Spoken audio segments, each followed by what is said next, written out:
Okay. The broadcast is now starting. All attendees are in listen-only mode.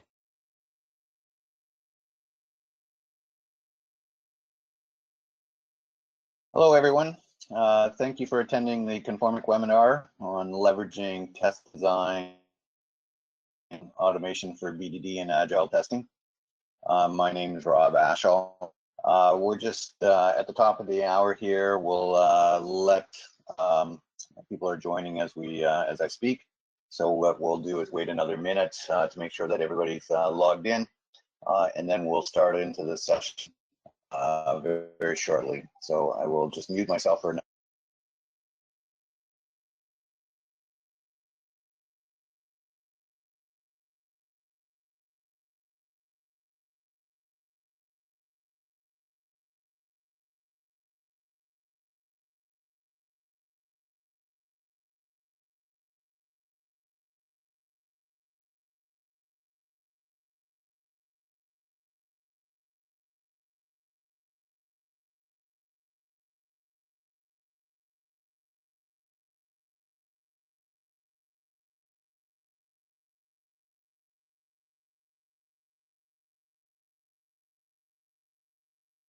Logged in, and more people are continuing to log in. So I'm going to start up the session. Thanks again for attending the session today. As we start into the process, let me just introduce the players on the session.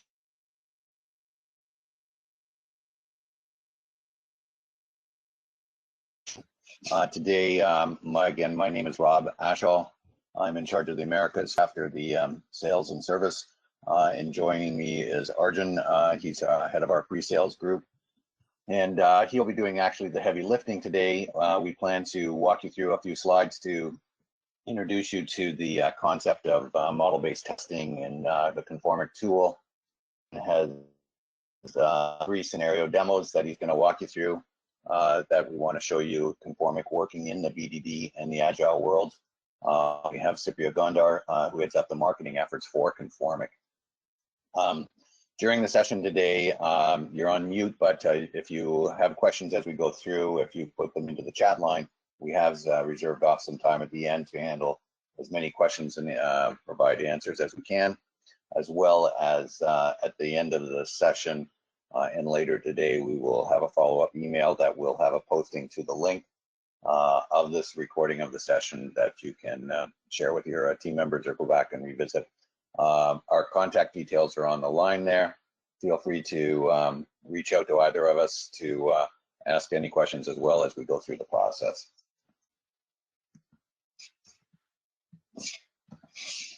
So over the next 45 minutes, we want to take you through some slides, as I mentioned, outlining really what model-based testing is and how it fits into the world of the BDD and Agile environments. And then specifically, we're going to go into the Conformiq solution tool that's called Creator and explain how it works in those environments. Importantly, actually show you 3 scenarios of Conformiq working in the BDD environments. And I think that's where we're going to try to spend most of our time. Where are we today? Well, most of you that are on the line today actually are coming from the testing community, and I'm sure a lot of this will resonate with you. The world of manual testing is quickly disappearing.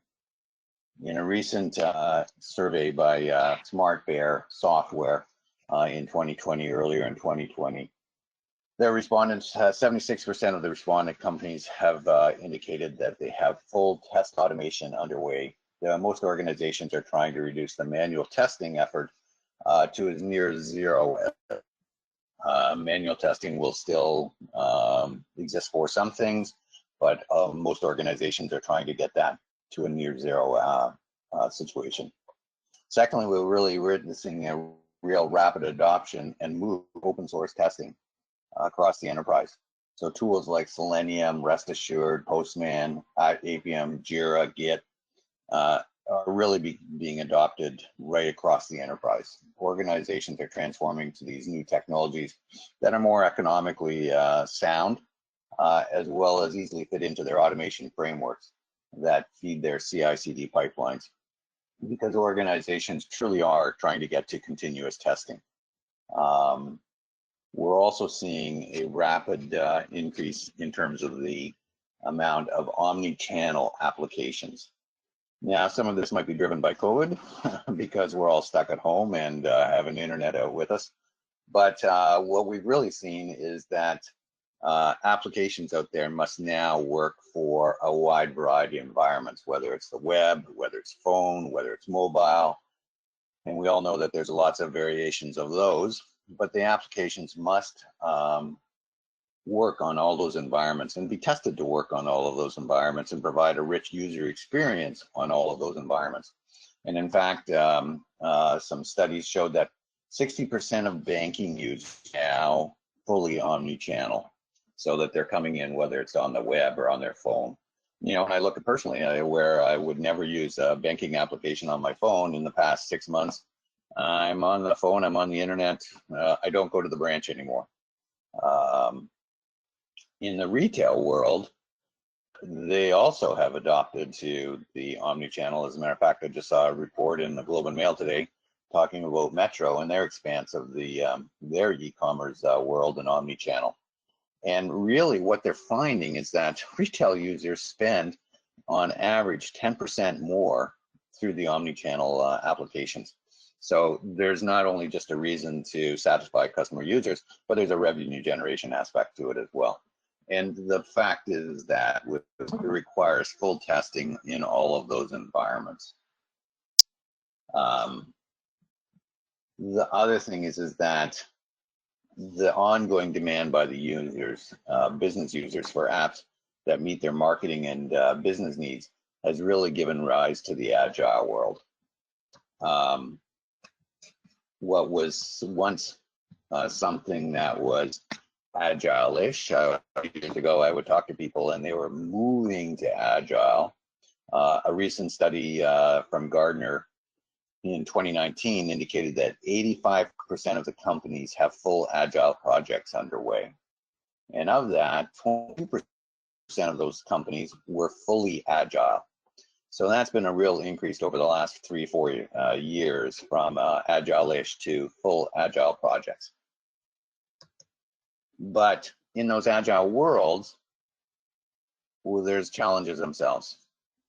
So as I mentioned, 2 to 3 years ago, I would call on companies and they would tell me they would have moving to agile. Their sprints were typically 3 to 4 weeks long, and that there was only just a few projects that were agile.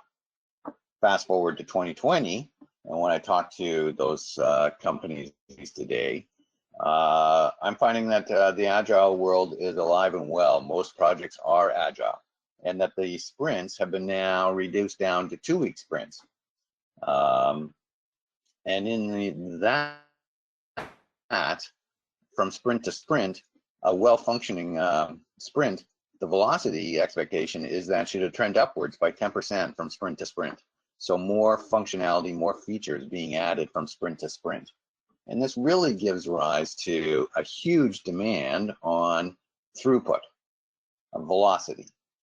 And the old world of using manual test cases or hard coding test scripts really can't meet those needs for the agile world and quality.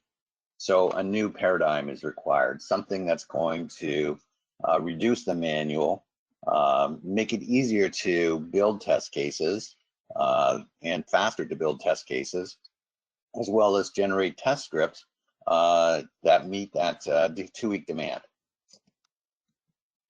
Whoops, well, let's jump to the wrong end. Bear with me.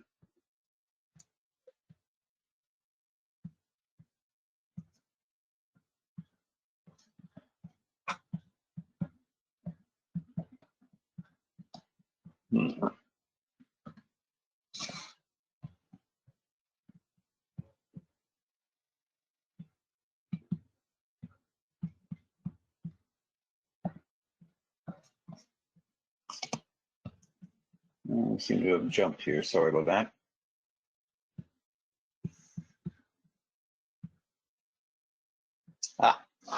Sorry about that. Capgemini in 2019 undertook a survey on how organizations plan to attack their need for automation. And what the response came back was that they saw test design automation, test case automation, model-based testing. Actually, 25% of those respondents indicated that was a mechanism that they saw as being able to help automate their process for the Agile world, how it was going to help them get from requirements to testing. And that's really what we're here to talk about today, is model-based testing. So, model-based testing is something that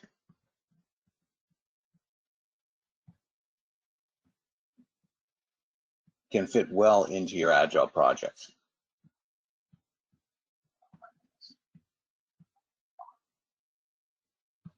I'm sorry, there's my screens are jumping around. I apologize for this.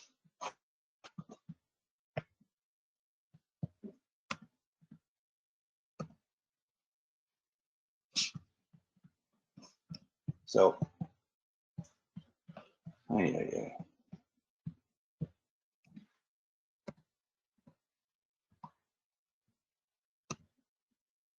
So what is model-based testing? I really apologize for this. Model-based testing is a software testing technique where runtime behavior is essentially documented into a series of inputs, actions, conditions, and outputs. And model-based testing has actually been around since the early 2000s. It was initially a technique used to help hardware and network chip builders generate large amounts of test cases. And it was really adopted to help support the software application testing world. So think of a model-based testing as using a model, a Visio diagram, if you will, that describes the behavior of these inputs, actions, conditions, and outputs. And now, because that model can be digitized, you can then apply various algorithms to reverse and generate test cases. And these algorithms can be set up to look at all possible test cases, a pairwise number of test cases, or an optimal number of test cases using combinatorial calculation algorithms, while still providing 100% of the test coverage. We talked about the fact that model to solve their automation needs. And how does it help you in the BDD in the Agile world? Well, in an Agile world, what it can do is it's going to help do the automation. It's going to help you generate test cases and test scripts at speed. It's going to allow you to, in those 2-week sprints, build those test cases in an optimal fashion. Build the least number of test cases that are going to give you the maximum number of coverage. You can also use within the model priority settings to say, I want to focus on these high risk areas and generate test cases only for those. So there's a lot of capability within the tool to focus your testing requirements and your testing needs and your test case generation, test script generation to those areas that you deem the most important. Because it's all digitized, it also provides complete traceability so that when you have these models, you can now tie them back to requirements. You can start to understand where I have requirements, what test cases and test scripts are associated with that, so that I can understand what that we fully have tested. It provides complete traceability that you have 100% coverage. But more importantly, because Agile and BDD is all spent on changing requirements, the maintenance level is quite low, because now all you do is apply those changes into your model and let the tool do the heavy lifting, generating the new test cases and new test scripts, and providing impact analysis reports that say the model has changed. Here is what changed in terms of test cases. So we'll automatically generate these reports that will highlight, we've deleted these test cases, we've added these cases, we've modified these test cases. And because the MBT is tightly integrated with all the SDLC processes, we're able to generate test scripts that will fit into anybody's kind of automation framework. And we're seeing lots of different ones out there. In BDD world, what can happen, BDD being built on scenarios and Gherkin files with scenarios and feature files, what we're able to do is start to optimize those. We see a very complex systems where BDD has a lot of overlap. You know, it's a written methodology of Vista analysis, is that there's huge overlap when we get into these complex systems. So which results in an overlap of test cases that can be generated. Model-based approach, we're able to load those files into the model. We're able to parse through and understand and optimize those and generate rich, fully optimal Gherkin files out the back end that can be shared and reviewed with business users, as well as, because it's a model, it's now a graphical representation of those files. So in some cases, what we're also finding is some poor logic in the Gherkin files. But now that it's a graphical representation, it's 1,000 words, or a picture's worth 1,000 words. We have a mechanism that provides a common communication method for your Scrum members, your business users, your developers, your testers, to come together and talk and visually work through those requirements and make sure that they're correct. MBT can also generate those full test scripts instead of just generating the stubs that developers would then have to work on. An MBT solution can actually generate the fully optimized executable test that can be pushed into a wide variety of CI/CD pipelines. And it can generate all kinds of different languages, whether it be JUnit or Selenium or API testing, or the tool can generate the tests for any of those needs. And for organizations that are trying to migrate from an older technology, maybe they've got some old manual test cases, or they've got requirements stored in ALM or DOORS, or they've got a bunch of Excel files, but they want to be able to modify and append and move to a BDD world. The MBT tool can actually reverse engineer some of those older styles and generate them into models, provide optimization to it, and output the Gherkin files in the BDD format so that it can be reviewed and continue to be enhanced as you add to that older legacy system. So what is our approach to this solution? So Conformiq comes with a tool, it's called Creator. And Creator is a tool that fits between your requirements and your CI/CD pipeline. And it does the heavy lifting and the automation between there. So as I mentioned, what this Creator tool can do is import a wide variety of different existing test assets, whether your requirements are in Gherkin files or Excel spreadsheets, or they're stored in ALM. We can import those to kickstart the development of that model, that Visio diagram, that representation of your requirements. We can then apply some additional information that's needed in terms of the input test data, the output expectations, the verifications, whether it's a mixture of Selenium and API verification. We can add that into the model, and we can then let the tool do all the heavy lifting. It will parse through that model to create the test cases. It'll create the optimal number of test cases. And we've got customers that are generating thousands of test cases very quickly in an automated fashion, just using the tool to do that heavy lifting. And what it's able to do is then kick out reports, those traceability reports that tie your requirements back to the test cases. It can provide, as you do maintenance, the impact analysis to say, from sprint to sprint, we're changing requirements, we're changing test cases, we're changing test scripts.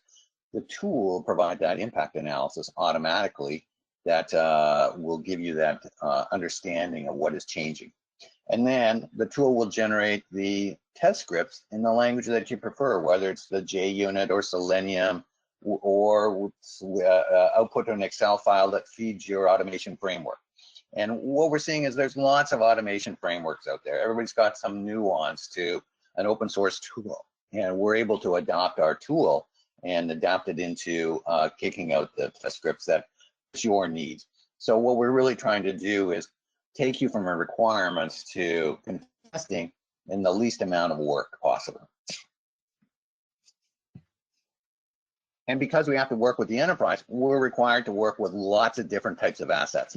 And as you can see, there's different kinds of requirement management tools we work with. We can input various existing assets. We have to work with test data management tools. We have to work with source control systems. We have to be able to output to any kind of automation test framework, or push back the test cases into test management tools. We also generate all the documentation in a wide variety of languages. So all of that is being done automatically, and we work with all of these kinds of technologies. BDD world, we fit well. We complement the BDD world, because what we're able to do is take those Gherkin files and import them into our tool as a as a diagram that looks like a Visio diagram, and we're able to apply the logic to reduce the number of test cases to an optimal number. We're able then to generate Gherkin as an output, which can go back to the business users as reference. Here is the optimized Gherkin that we've created. We're also able to generate the test scripts out of that can be led into a wide variety of languages, whether it's a JUnit or API tests or UI testing tools. And we're able to support that execution in an automated fashion. So what we're trying to do, complementary approach to BDD, is really provide optimization and reduce the amount of work that you would go through by being able to import a Gherkin file, refine it, generate the test cases out the sub backend, and provide this kind of a benefit to you in that we can now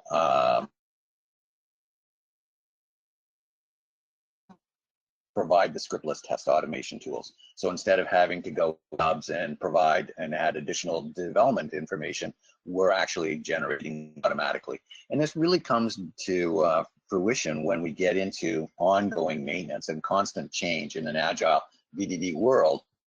Being able to provide that automation, that traceability across the requirements, and to be able to automatically regenerate those test cases and test scripts with minimal work involved is a huge factor in the commonality of BDD and the success of BDD by fully automating that process. Agile Sprint, what we're able to do is really support and again complement the Agile. You start out with just a conceptual definition of what you're trying to achieve from the business user. So at that point, in a typical world, there's not a lot to hang on to be able to do some hard-coded tests. But what we're able to do in that model is take those concepts and start to build test cases. The concept of those test cases as to what would be necessary to work on, and in some cases generate test scripts that can be executed. And as definition comes in Sprint, what we're able to do is just extend the model, just make some modifications to the model with more definitions, and start to take those test cases that we generate and create more test scripts that come out of the back end of it, as well as provide that impact analysis, reports, and traceability.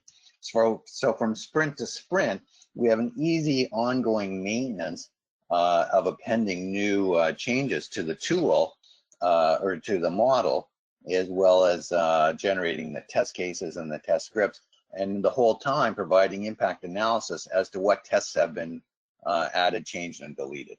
So it's a real automation as well as a easy to use mechanism to help support your sprints.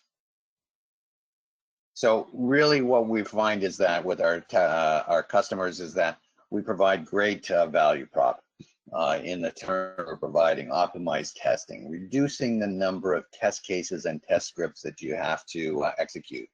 We provide huge productivity gains in terms of efficiency of going from requirements to your continuous testing framework by reducing the amount of work that's necessary, by reducing the maintenance level that's necessary to keep up with that agile sprint. We're able to work with a wide variety of CI/CD pipelines and automation frameworks so that it reduces, again, your automation team having to do a lot of coding to stuff different types of test scripts into their frameworks. And really what we're trying to do is provide success to your agile world and your BDD world by taking on this automation. So that's kind of what I wanted to talk about in terms of Conformiq as a technology, as a tool, in terms of complementing BDD and Agile. What I'd like to do now is turn the heavy lifting over to Arjun and let him walk you through these three scenarios. So Arjun, I'm just gonna make you the presenter here.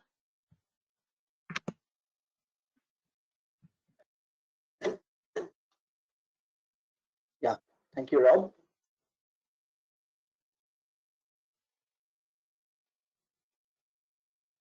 I hope everybody can see the screen.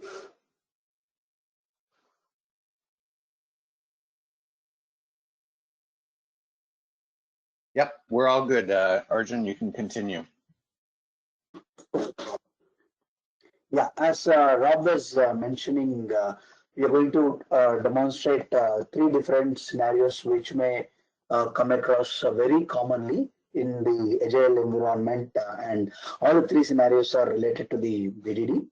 So the initial scenario would be like the business users starts providing the feature files as an input, and in the regular process, the manual test team will go through the feature files, start writing the test cases, and these test cases can be moved towards the execution in either BDD framework or Selenium kind of a framework. So this take its own sweet amount of efforts to write the test cases, review the test cases, and add the test data, then convert these things to the automation things in the BDD frameworks. But Creator is an enabler wherein it has a readily available option where you can import the feature files directly into the tool so that you don't need to spend any time in writing the test cases manually. What the tool can does is it can import the feature file, it will automatically create a model, and within a couple of steps, you can convert these things to an Excel-based test suite, or you can convert the same thing to the BDD-based automation script. So let me quickly show you a sample feature file, and then we can see like how Creator will be able to understand and import these things. Now, this is the feature file that I'm talking about, and as you can see on the screen, it is simply talking in the when and then language, like it is having the data table when launching the particular URL, then the user clicks on the start button, and all the data has been provided in the form of a data table, and you can see there are multiple different kind of validations based on the data here. So if it is like ABC and 456, it is going to say, okay, this is an invalid item. Now I will go ahead to Creator and import this particular feature file. So as Rob was explaining, there are a lot of accelerators available in the tool, wherein I can import any of the existing assets like feature files or QC test plans or Excel-based manual test cases so that the modeling process itself can be jump-started and accelerated. So in this case, I'll take this feature file as an input.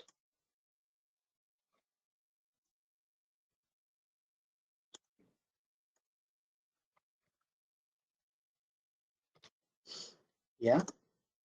Now so here there is an important option wherein you can create an activity diagram for each and every scenario, or you can consolidate all the Gherkin scenarios into one single model. Say finish. And now you can see there is some additional information like reduction in the test case is 0%. So when there are multiple business users providing multiple feature files, there is definitely a possibility that some of the scenarios might be duplicated. And a better example would be login or create account kind of a thing. In such kind of a scenarios, the importer will be able to handle and delete all the reusable, all the duplicate or sub scenarios, and it will give me a percentage of 13% to 15% like that. Say, okay. Now, once the import is successful, it automatically creates the functional model for me, wherein I'll be able to see the data that has been provided in the feature file has been mentioned in the model parameterized, which gives an additional option wherein if I wanted to change the URL or if I wanted to change the data in any of the scenarios, I can simply go ahead and say provide this as like this. I can quickly edit the data and then I can go ahead with the regeneration. And at the same time, you can see the different inputs and outputs have been parameterized based on the output here. And so here we can see what is the data that we have given in the model. And at the validation, you can see the different kind of scenarios that has been generated here. So one scenario is talking about successful, another one is SKU, and another one is quantity. Since the model is very simpler, I can review the model here itself. But if there are multiple feature files and the model is getting bigger, I don't need to worry about reviewing the flow here.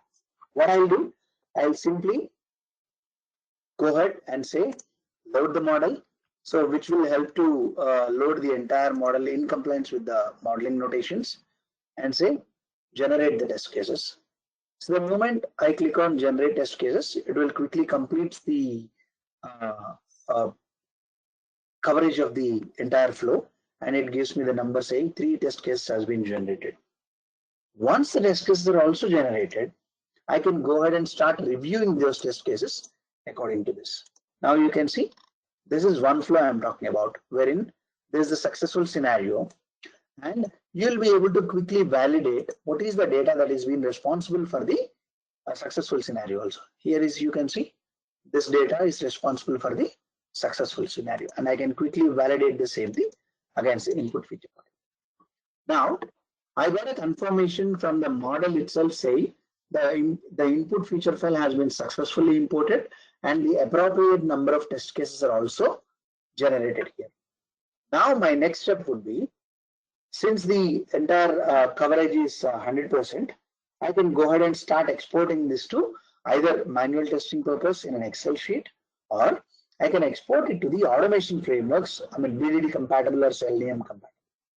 Now I can go ahead and start adding those plugins here.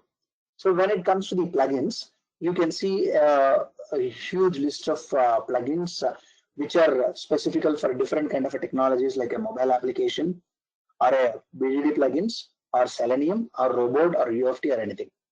So a case in point here, I wanted to take this BDD framework and Excel, say finish. Now I have added multiple plugins so that when I export or when I click on this export test cases button, it will start go ahead and generate the output in multiple formats. One in Excel and another one is Cucumber Selenium scripts here. Now you can see the Excel test sheet has been successfully generated, and this is how I can see the test cases here. So we can see it here, like launch the URL, user clicks on the button, and then the application displays the ESD screen and whatever. And I can see what is the data that needs to be entered. And when you go down, you can see these steps will remain the same except the data part. So here it is talking about successful scenario, and here it is talking about a different scenario. Like this, the model can be quickly converted into a user readable input or user readable statements in the Excel sheet. And coming back to the other output that we are talking about is the BDD scripts. Now you can see it has created one entire folder called Cucumber Selenium Java, and it has a lot of different components that needed to be as part of the framework, like listener files. It has generated the listener files, it has generated the runner files, it has generated the step definitions, the page object models, and everything. Now, you can see a different output called feature files, wherein the source feature file is in one different format and the target feature file is in a different format here. Now you can see, based on the output here, there are three different scenarios has been generated here, like this. And these feature files are tightly integrated with the step definitions and the object model, page object model here. So for example, this is the page object model. And here, when you look at the page object model, it is trying to give what are all the fields that are there in the particular screen and what is the locator information. Now, this is able to provide all this information, right? So what I can do, I can move this entire information like this SRC folder to an Eclipse enabled environment for the execution. So quickly, I can go back to my Eclipse environment and you can see the same SRC folder and the listener files, the runner file, the step definitions, the feature file, and page object model has been placed in here. So in the interest of the time, what we have done is like we updated those object informations here. Yeah, you can see this is the XPath and this is the object. And you might have a question saying like, okay, there are, I mean, not only the application level objects, but there are some kind of external things also, like what if I wanted to launch the URL kind of a thing. So here we are using one component of AI called NLP, which is giving us some additional advantages wherein it can read the keyword and it will be able to map the respective step definitions for the same thing. So when you look at here, it is saying an URL field, and this particular URL field is mapped with the equivalent Selenium function called launch URL. Like this will be mapped automatically. And now we can directly move ahead with the execution after providing all the information. So let me go to this one and start running this. So the test case that is going to be executed is invalid ESKU. Now what I'll do, I'll go ahead and say run and run as. So it starts the execution and you can see that it launched the URL. It will click on the start button and then it will enter the data that has been provided as part of it. That's it. The execution is successful. So within no time, I'm able to import the feature file that has been given by the business user, generate the test cases in Excel format, review the test cases, and post that. I can export that to the automation output in the BDD format or any other formats. I can bring it to the, so here some additional effort that I have put in is to add the object locators for these particular objects. And we are already having or providing a sample template kind of a project wherein all the required jars are enabled. You just need to copy paste the SRC folder that has been generated in the creator to here, map all the objects, and rest of the things you can directly go ahead and execute in the Eclipse environment. It doesn't mean that it is compatible only with the Eclipse environment, because different clients or different projects might have different kind of an expectations wherein they have their own kind of a framework and will be able to deliver the output incompatible with their particular frameworks. So this way we can quickly do an end-to-end right from the feature file to the execution of the feature files. So this is one scenario that we can talk about. And of course, there is another scenario that we can quickly discuss, wherein every time we might not have the feature files from the business user. And if there is a new project that is getting started, yes, we can have the requirements from the business users in the form of a feature file. But what if I wanted to quickly convert my existing test cases using this approach? Which means to say, I do have a regression suite, let's say 250 test cases to 500 test cases, which I wanted to get it automated very quickly. So all my test cases could be in the QC ALM or in the Excel sheet or in any other ALM tools. So the tool can provide an additional option which we call it as reverse engineering, wherein these test cases can be quickly imported into the creator tool and then generate the model automatically. So just like how we have imported the feature file, we do have an additional option wherein I can import the test cases from QC test plan, ALM test plan, or I can directly go ahead and say Excel manual test cases. So let me quickly show you how easy it would be to import. So this is where we have these test cases. Okay, now open. So once the test case has been provided, I just need to select like which row all the columns are there. And I do have an additional option wherein what is the delimiter that has been used to differentiate between the test step and the test data. If the test data is being maintained in a different column, we'll be able to get that and map that also. Now what I'm doing is I just mapped all the columns automatically and say finish. So if any additional columns are there, I can simply go here and choose the respective column and map it according to the values here and say finish. Now you can see the particular set of test cases which I have chosen for the reverse engineering is having some kind of a duplicate test cases. That is the reason it is giving a quick report saying reduction in the number of tests is 13%.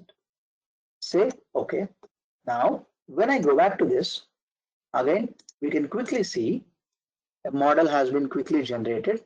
Like however the data has been parameterized in when we are importing the feature file, the same way here also the data will be parameterized so that it will be easy for the end user to change the data and all those things. You can see that this is the parameter, and in the same way I can check for the login also. You can see that this is the username and password I'm using it to generate the test cases. Now, and of course after the login, you can see there are multiple scenarios. It can generate the positive and negative scenarios also based on the data that we provide in the Excel sheet. Once the import is successful, the rest of the steps will remain the same. Like I can quickly see the model has been successfully imported and there are no errors. My next step is load the model, generate the test cases, and I can see 7 test cases has been generated, and I can review the test cases. And next step, I can go ahead and start adding the respective plugin, Cucumber Selenium Scripted, and say export the test cases. So within no time, I do have my Cucumber Selenium scripts available for the execution. And of course, as you can see here, the folder structure will remain the same. So the automation team had to spend some additional time in mapping all the page object models for these particular screens here. And you can see the feature files and the step definitions, everything in the same manner. Like these are the different scenarios, and the step definitions are also automatically generated with this option. And you can see the respective mappings with the Selenium functions is already available here. Navigate to URL. So this is using an additional technology called Kita, which is Conformiq own IP called Kita called Conformiq Intelligent Test Automation, wherein it reads all the keywords from the model and do the equivalent function mapping here. So this will also ease the automation engineer's job, so that if at all a new keyword has been identified, you just need to map this respective Selenium function and you can directly go ahead with the execution within no time. And the third scenario which I quickly wanted to show you is like, in some of the instances, the existing assets are already in the form of models. So for few implementations, what happened is like the team has already created these assets in the form of models, and they already automated that using Selenium or UFT or robot kind of a framework. Now they wanted to move it towards the agile technology or agile environment, and they wanted to use the BDD scripts, which makes the job much more simpler. So I can go to the respective model here and choose the output and select the respective output as same Cucumber, Selenium, Java, and you can go ahead and say export the test cases. Now, for whatever the model that is already existing, you might have the executable Selenium scripts or UFT scripts or robot scripts ready. But with the same kind of an existing model, within very short time, you will be able to generate the output in the targeted BDD environment or targeted BDD framework. And you can follow the similar approach for the execution using this BDD output.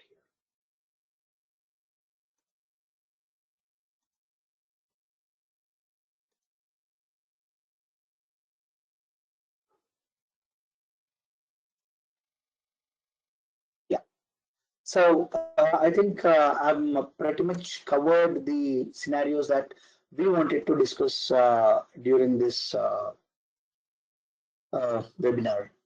Over to you, Rob. Thanks very much, Arjun. Well, we're just at the getting to the 45-minute factor. So I just wanted to see if there's any questions out there. We'll take a couple minutes and go overboard here. If Cypria, you've been sort of monitoring that, if there are, maybe you can pass them along. Sure. In the meantime, if you're interested in the technology, I have indicated what my email address is, a phone number, or you can go to our website to get information as well. But anyway, Cypria, is there any questions that came in from the session? There are a couple of questions, Sir Rob. First, I would like to thank you and Arjun for this informative session. I hope the audience enjoyed as well. I've got a couple of questions, but in interest of time, I can only pick up few. So in case we are not able to pick up your questions, you have Rob's email ID. Please drop us a note and we will respond to you as soon as possible. So Rob, the first question is the most common question that we always get from our users. What skill set is necessary to use Conformiq?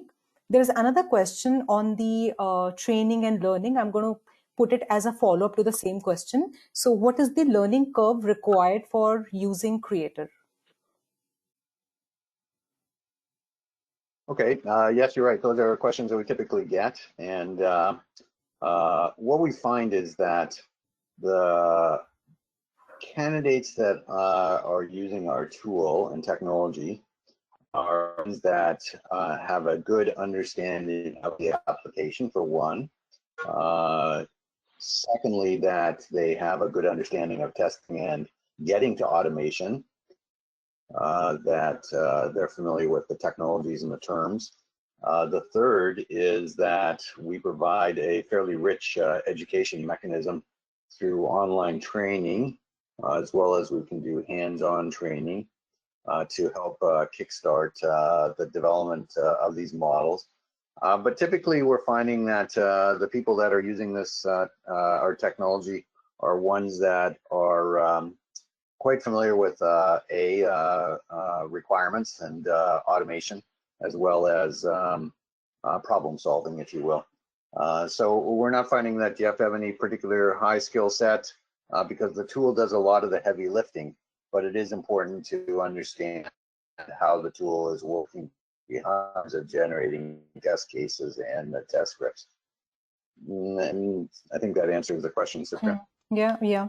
The next question is, what kind of applications are supported by Creator? Is it only the UI applications, or the tool can handle complex applications as well? Oh, another good question. Okay, so yes, the technology can actually be used for a wide variety of applications. So we tend to show the UI applications because it's easy for people to understand and get that. But this technology can be used for mainframe applications. It can be used for web services. It can be used for workflow tools like Pega and BPM tools, technologies. So there's a wide variety, because essentially, if you go back to the basic concept of a model, what we're pointing out is what are the inputs, what are the outputs, what are the expected behaviors in between. And we're using a conditions and actions to describe the behavior in between. So the tool can actually be aimed at a wide variety of applications and be quite successful. And we see that in our customer adoption. Okay. The next question is there any limitations on how many test cases can the tool generate?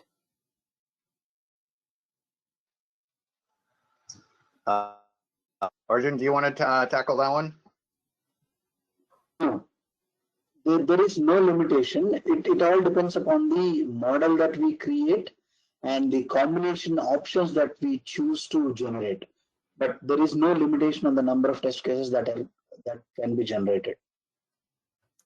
In fact, in a couple of instances, we have generated around 7,000 to 8,000 of test cases from one single model.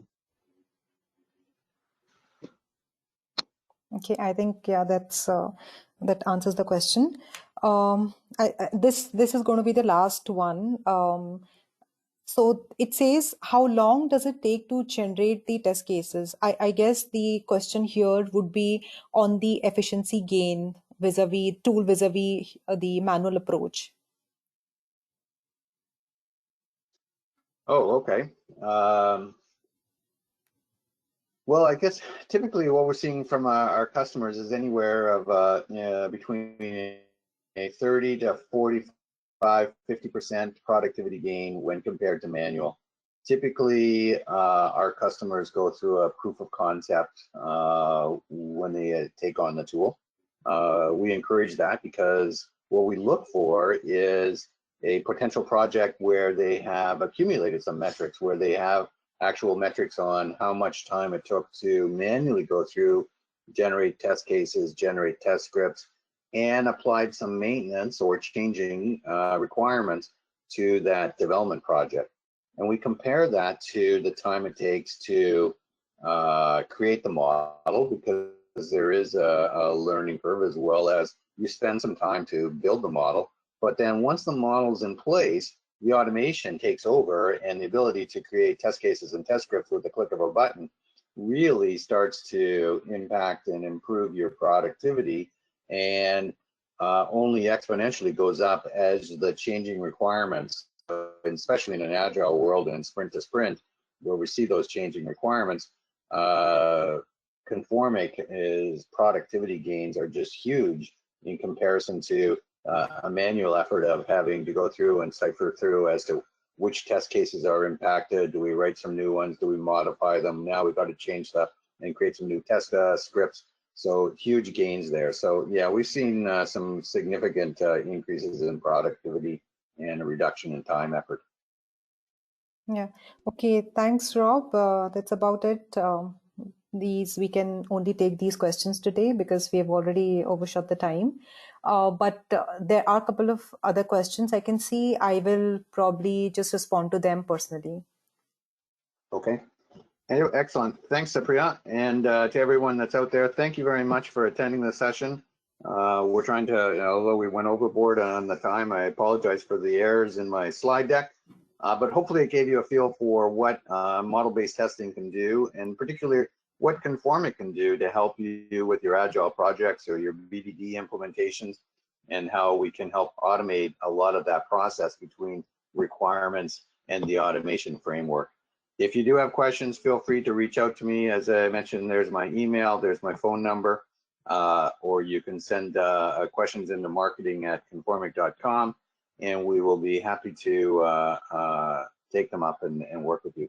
But we will follow up with an initial email with a link to the recording. So thanks everybody for attending. Appreciate your time. Thank you, everyone. Good day. I'll now end the webinar.